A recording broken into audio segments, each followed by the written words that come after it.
Okay, so this is a review on Cuties. It's a movie, um, basically filmed and written and directed by. Let me get her name correct. Um, Mamona, Mamona Decore.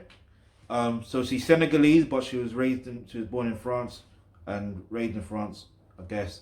Yeah. So yeah, that's an interesting thing. And she's 35 years old. I'm pinpointing this out because you need to understand the timeline of situations, the timeline of events. So, because I'm seeing a lot of backlash online, rightfully so.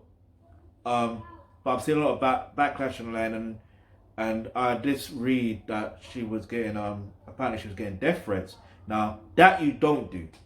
Yeah, you can disagree with certain things, but if you're going to disagree with it, then you have to do something to solve that problem.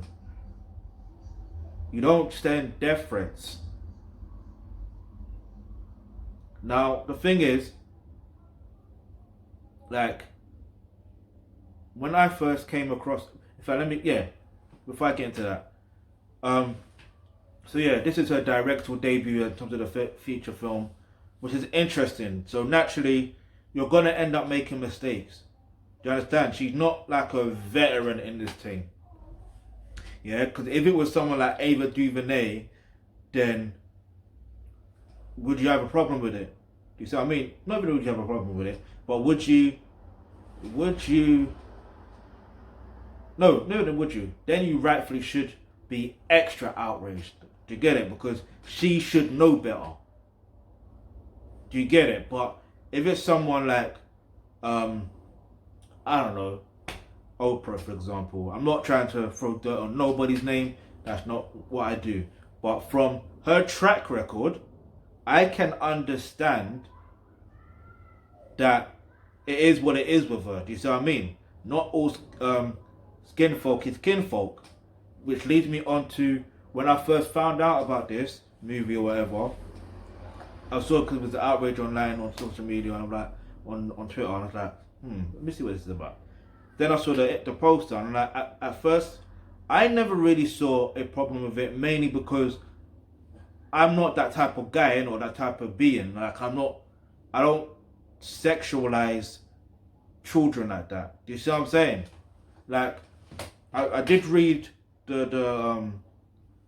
storyline or the was it the synopsis, and I'm thinking, yeah, they need to change that because that was something interesting, not interesting, but it was a thing of what the f. You see what I mean? Like really, but then so obviously they changed it, and even they changed the image of the poster, because some people saying that the poster was of the girls being hypersexualized because of the poses and the clothes that they're wearing. But for me, it's like as a kid like this is from my personal experience, right? When I was a kid growing up, yeah, not to throw dirt on my foster sister's name or anything like that, I do remember seeing them dancing. Do you see what I'm saying? I do remember seeing them, mimic the type of clothes that they would wear and dance. So it's like you don't think of anything sexual or anything like that. You're a flipping kid, bruv. You know what I mean? Like, well, them days I was a kid, and so it's like for adults to have that mindset. For me, I'm like, you're a sick bastard, and you need psychological help. Because for you to initially think that from just the imagery alone, there's something wrong with you. Don't get it twisted. I understand that sometimes, I do understand that, sexual content is pushed into the mainstream media. Like, I understand that. Because even growing up, in fact, let me work this out, yeah? I remember there was a song by Kia. My things even flipping working now. Okay, here we go. So I remember Kia. You know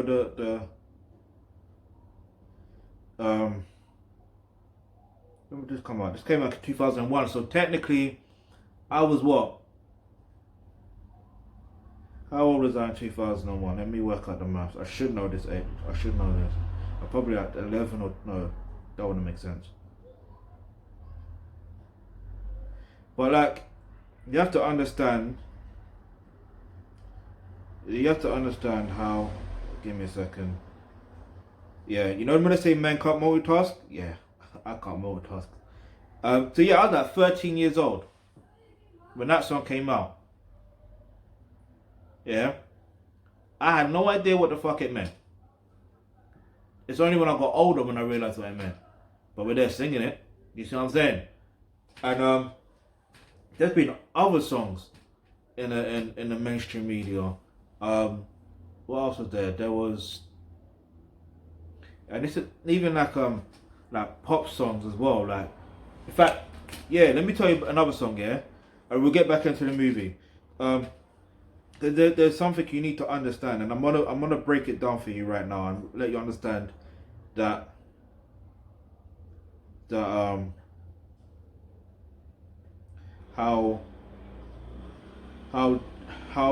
your life as an adult or a parent, you know, has influence.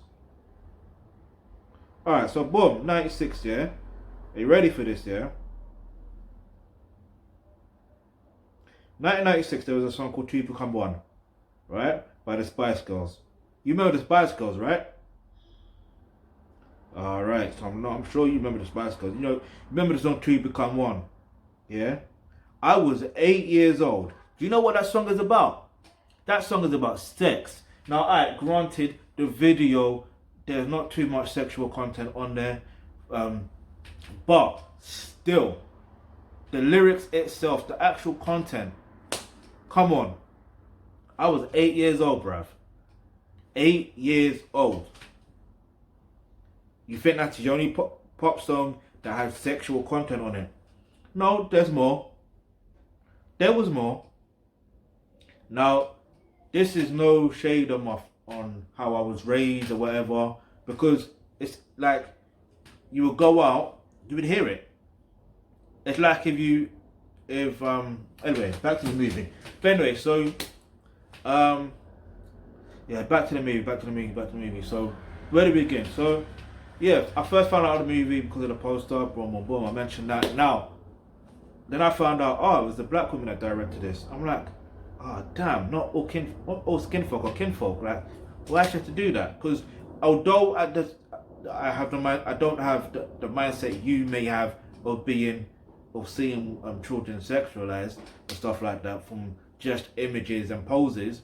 Like, I'm still deep in, you know, if it is what most people are saying it is, then alright, there's a problem here, and I don't understand why a black woman would do something like that. Do you see what I mean? But I know there are some people that just not living this. There's some people that just don't really care about other people's perceptions, innit? Like that. But anyway, so I ended up watching this thing because I was kept sitting on my time. Let me watch it so I can give you a proper review and give you something thorough. And overall, I will say this: you don't need to watch that. You just don't need to watch that shit. The reason why you don't need to watch that shit is simply because at the end of the day,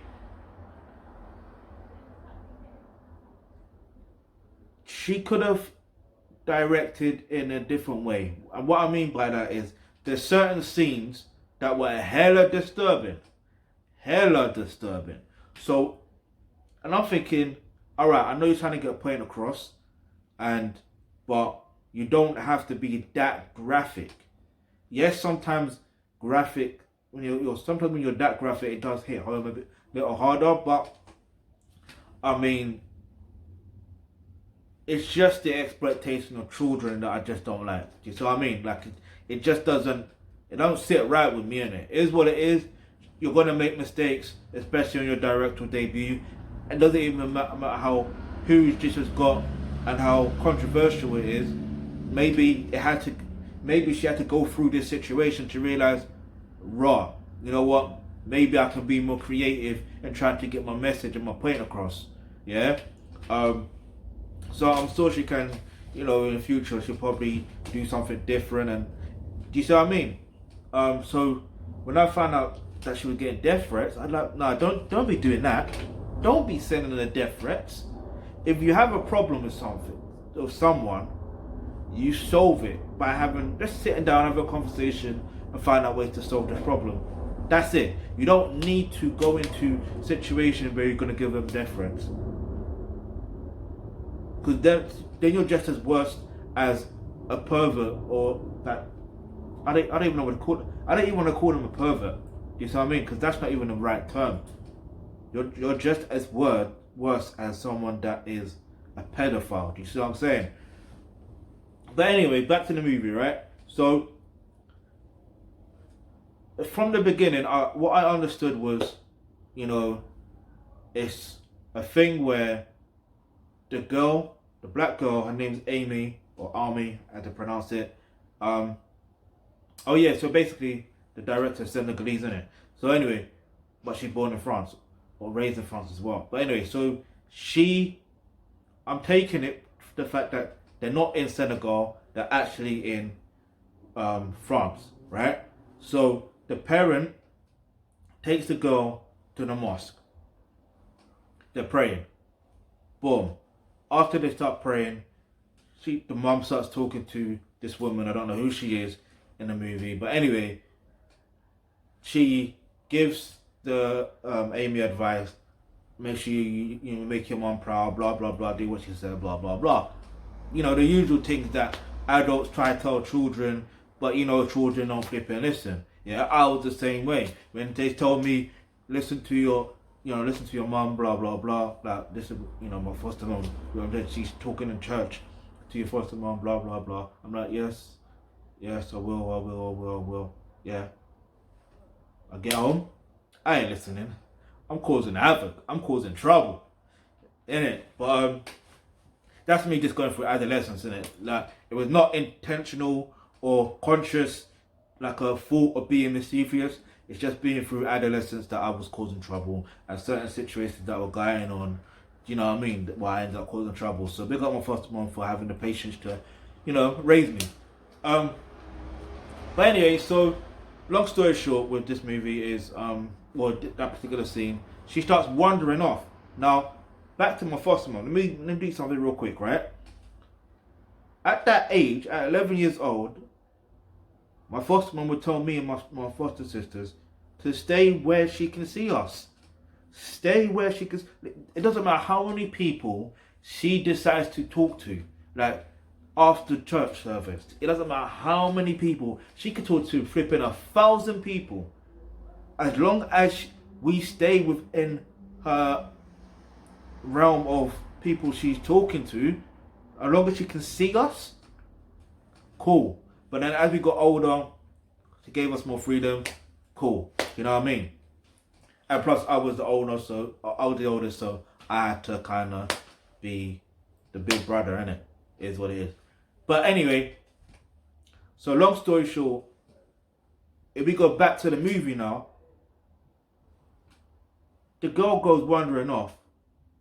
You don't hear the parents saying, where are you going, or do you see what I mean? Because that parent is probably, the mother is probably lost in thought, or lost in a conversation, and she's focused on that conversation with that person. Do you see what I mean? But now, she hears music.